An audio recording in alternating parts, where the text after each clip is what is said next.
Hola, ¿qué tal? Mi nombre es Brian Enrique Medina Gómez. Soy estudiante de la Universidad del Caribe de la materia de gestión de bienes raíces. El día de hoy les voy a hablar más que nada sobre la unidad 3 y 4, los diferentes temas que hemos visto a lo largo del semestre y también pues obviamente les explicaré un poco sobre lo que iremos viendo. De igual manera, iré presentando algunas imágenes y recursos para un mejor entendimiento de lo que serían los temas. Eh, no sé si alguna vez ustedes han tenido esa pregunta, se han hecho, ok, quiero comprar o quiero adquirir un local, una tienda, una casa, un edificio, pero no tengo dinero. ¿Cómo lo puedo hacer? Es por eso que vamos a hablar sobre los sistemas de financiamiento para bienes raíces, cuáles son sus tipos y qué hay que tener en cuenta. Como primer punto vamos a tener en qué aspectos hay que tener en cuenta, cuáles son los puntos más importantes. El primero es revisar su historial o nuestro historial crediticio. Básicamente, ¿esto para qué es? Nosotros, si tenemos un buen historial, pues obviamente el banco o la entidad donde vayamos a prestar ese dinero, pues nos va a querer prestar ese dinero o no. Obviamente, si tenemos un mejor historial, nos prestarán más dinero o el sí o la autorización será más fácil a que si nosotros tenemos un mal historial, por lo cual no nos van a querer prestar ese dinero, eh, o incluso, pues de plano, no nos tendrán, ni siquiera nos atenderán la llamada o lo que nosotros queramos agendar. Por segundo punto, tenemos calcular el presupuesto, básicamente. Pues, obviamente, tenemos que desde un principio tener el presupuesto de qué es lo que queremos adquirir, porque si nosotros como tal no tenemos un presupuesto, pues no sabemos cuánto vamos a prestar. Entonces, ¿cómo vamos a llevar al banco sin saber qué cantidad es la que nosotros queremos adquirir, lo que nosotros queremos prestarles? Si ni siquiera sabemos cuánto vale la casa, ¿qué tal si pedimos mucho y qué hacemos? ¿Nos endeudaremos por algo que no vaya al tanto? ¿O nos endeudaremos para al final de cuentas no poder ni comprarlo porque adquirimos un préstamo menor? Tenemos también aprender sobre los diferentes tipos de préstamo. Esto básicamente, obviamente hay que saber que existen diferentes tipos de préstamo para diferentes situaciones y obviamente cada situación es diferente. También hay que tener en cuenta tiempo, plazos, también qué tal está dispuesto a usted a endeudarse. Y por último tenemos búsqueda y asesoramiento profesional. Esto básicamente es, obviamente, si nosotros no somos profesionales en el tema, qué mejor que acercarnos a alguien que sea profesional y nos pueda dar un asesoramiento y así poder tomar las mejores decisiones. Como siguiente tenemos las diferentes fuentes de financiamiento. Obviamente tenemos como primer punto el crédito hipotecario, el más común, los créditos a bancos, ya sea Bancomer, HSBC, Citibanamex, Santander, etcétera, los diferentes bancos que existen. Tenemos crédito del gobierno, básicamente si somos trabajadores del Estado, digo trabajadores de una empresa, obviamente estamos registrados en lo que sería el Infonavit y pues conseguimos puntos, conseguimos esa posibilidad de que nos presten ese dinero para nuestra casa. Y si somos trabajadores del Estado, pues tenemos la parte del FOBISTE. Y como otro punto tenemos sociedades de inversión en bienes raíces, que estos son fibras, básicamente pues son personas que se juntan para adquirir un bien que obviamente nos va a traer devolución de dinero o ganancia. Y tenemos el crowdfunding inmobiliario, básicamente es algo nuevo que ha ido surgiendo, naciendo y que ha ido en crecimiento. Básicamente esto es si nosotros queremos comprar algún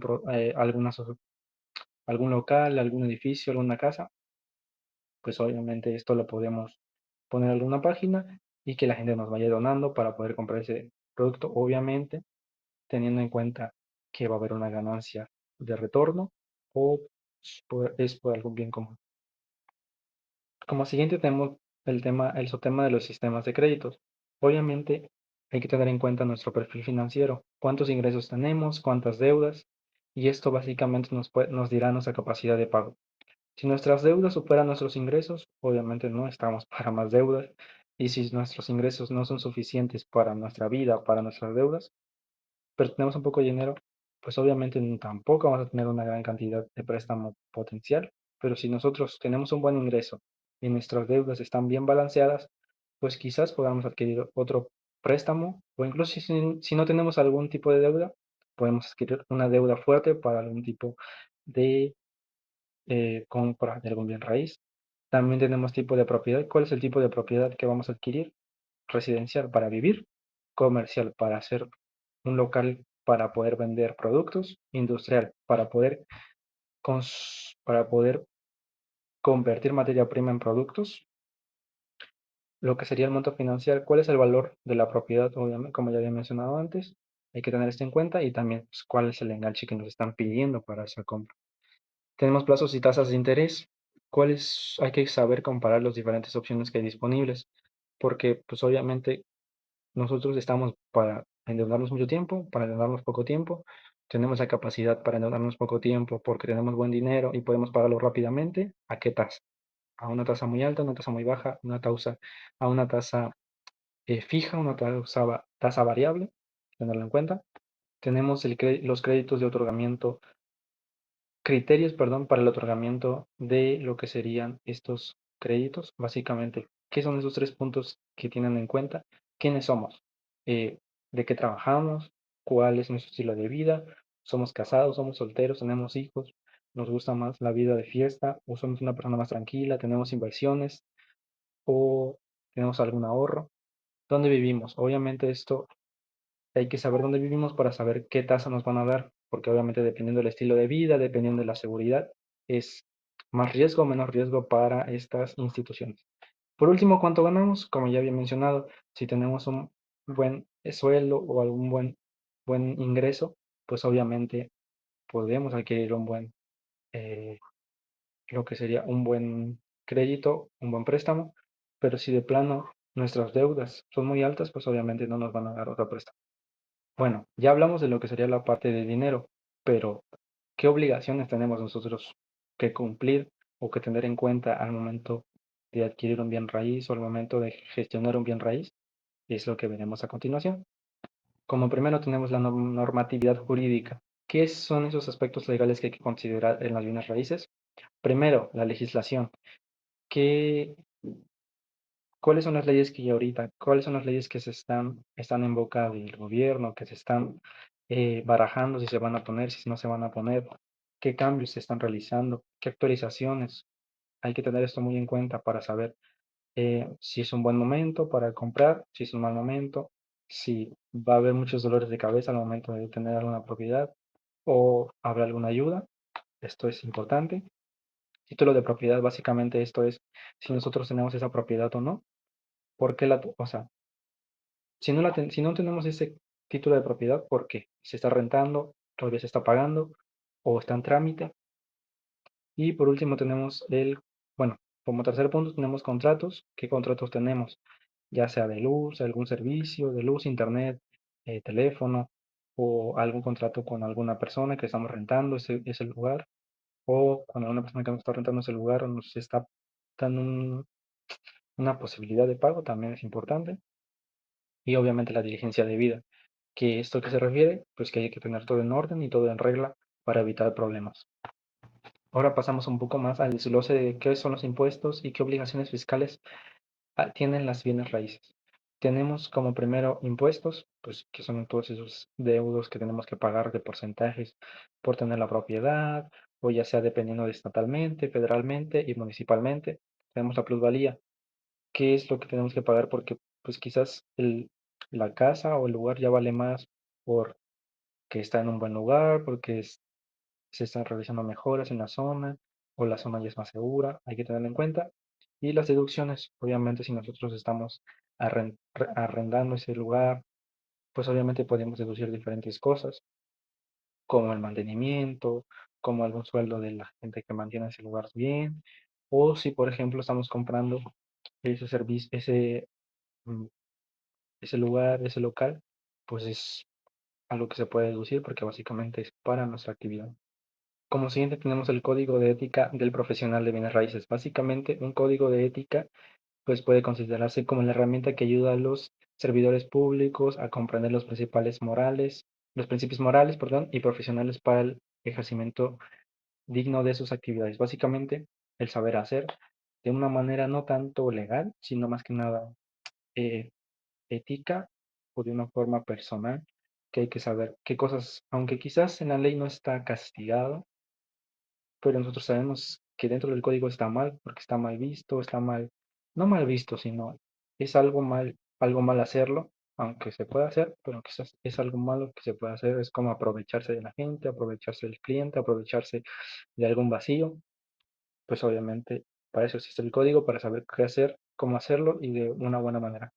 Por último, vamos sobre el tema de, ok, yo tengo mi propiedad, pero ¿y cómo hago que es ese lugar que quiero rentar, ese local que quiero vender, ese terreno que quiero vender? ¿Cómo hago que llegue a la gente y cómo le doy un valor diferencial a otros competidores? Es lo que veremos en lo que sería esta parte más que nada eh, mercadológica, enfocada más que nada a la clasificación de mercados y cómo funcionan los mercados. Algo muy importante a tener en cuenta es la segmentación de mercado. Básicamente, ¿qué es la segmentación de mercado? Esto es separar por grupos o hacer grupos más pequeños de personas dependiendo de sus características eh, o diferentes factores que realizamos una discriminación para poder tener un nicho de mercado más pequeño y poder enfrentarlo de mejor manera o de poder tenerle más atención de una mejor manera y no pues simplemente gastar recursos por ahí en personas que ni siquiera nos van a hacer caso, en personas que ni siquiera les interesa y simplemente estamos gastando dinero pues a lo menso, ¿no?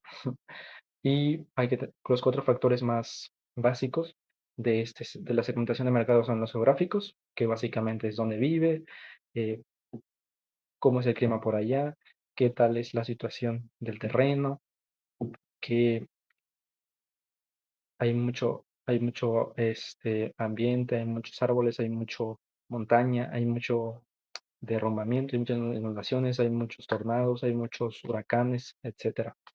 Demográfico. Esto más que nada es una parte más física, se podrá decir, lo que sería sexo. El sexo, el género, la edad, porque obviamente no es lo mismo venderle algo a alguien pequeño que a alguien ya adulto.